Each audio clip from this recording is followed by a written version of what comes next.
Kami dari kelompok 6 akan menyampaikan materi diskusi kami dengan topik uang dan suku bunga. Sebelum itu, izinkan saya memperkenalkan diri dulu dengan rekan saya. Saya bernama Sesa Ventalia Bangun dan rekan saya bernama Elsali Daniela. Yang pertama yaitu mengenai uang. Uang merupakan bagian yang penting bagi kehidupan kita dalam kegiatan sehari-hari. Bahkan ada yang berpendapat bahwa uang merupakan darah dalam sebuah perekonomian. Stabilitas ekonomi dan pertumbuhan ekonomi suatu negara ditentukan sejauh mana peranan uang dalam perekonomian oleh masyarakat dan otoritas moneter.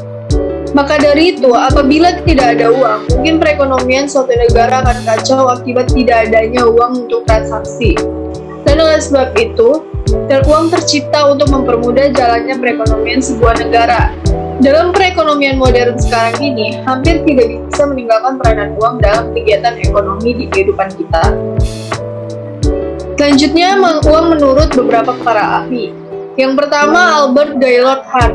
Uang merupakan suatu kekayaan yang dimiliki untuk dapat melunasi utang dalam jumlah tertentu dan pada waktu yang tertentu pula. Kemudian ada uang menurut A.C. Pigo, yaitu sebagai segala sesuatu yang umum dipergunakan sebagai alat tukar.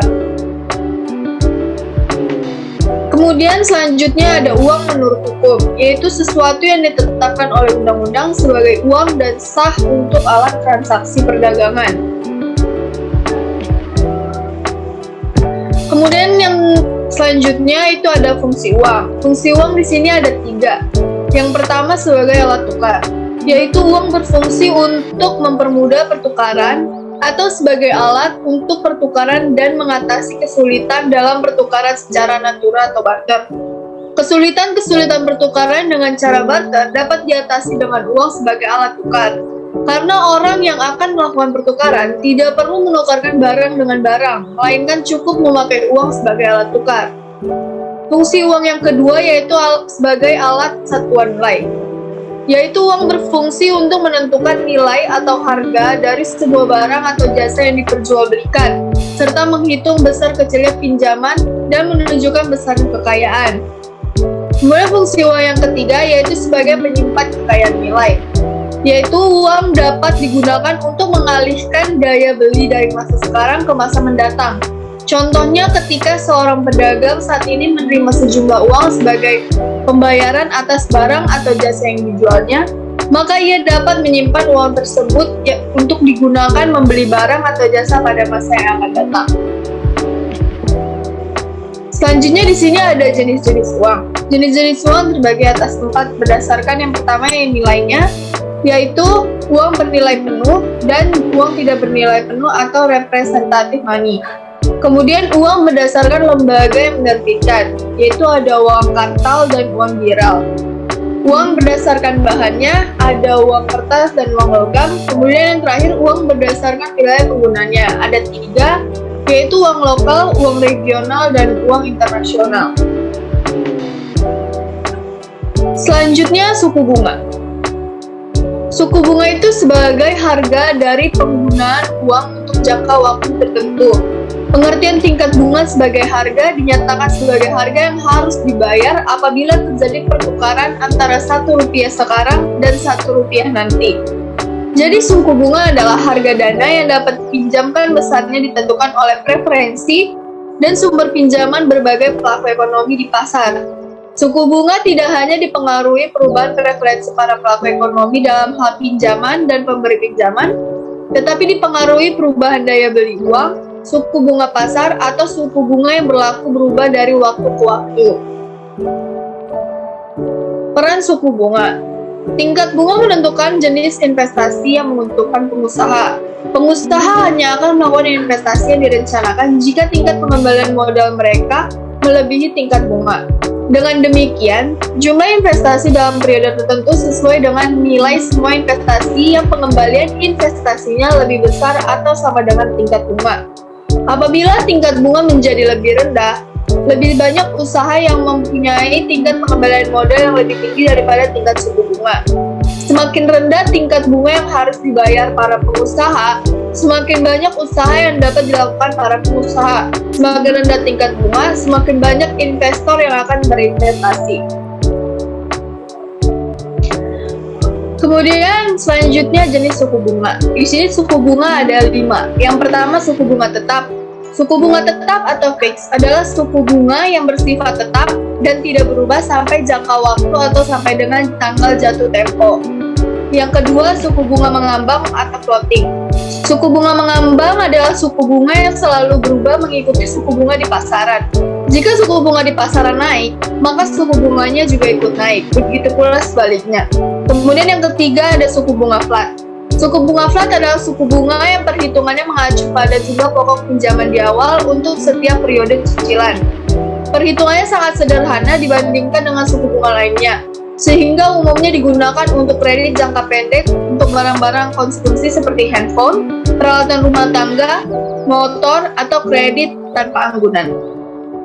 Kemudian yang keempat ada suku bunga efektif. Suku bunga efektif adalah suku bunga yang diperhitungkan dari sisa jumlah pokok pinjaman setiap bulan seiring dengan menyusutnya utang yang sudah dibayarkan. Artinya semakin sedikit pokok pinjaman, semakin sedikit juga suku bunga yang harus dibayarkan.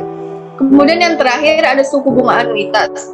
Metode ini mengatur jumlah angsuran pokok ditambah angsuran bunga yang dibayar agar sama setiap bulan. Dalam perhitungan anuitas, porsi bunga pada masa awal sangat besar, sedangkan porsi angsuran pokok sangat kecil. Mendekati berakhirnya masa kredit, keadaan akan menjadi berbalik. Porsi angsuran pokok akan menjadi sangat besar, sedangkan porsi bunga menjadi lebih kecil. Selanjutnya akan dilanjutkan oleh rekan saya.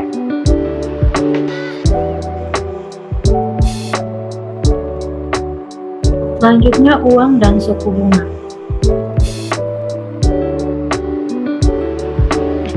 Pada prinsipnya yang harus kita ketahui bahwa kenaikan suku bunga pada umumnya berpengaruh terhadap penurunan jumlah uang beredar di bank.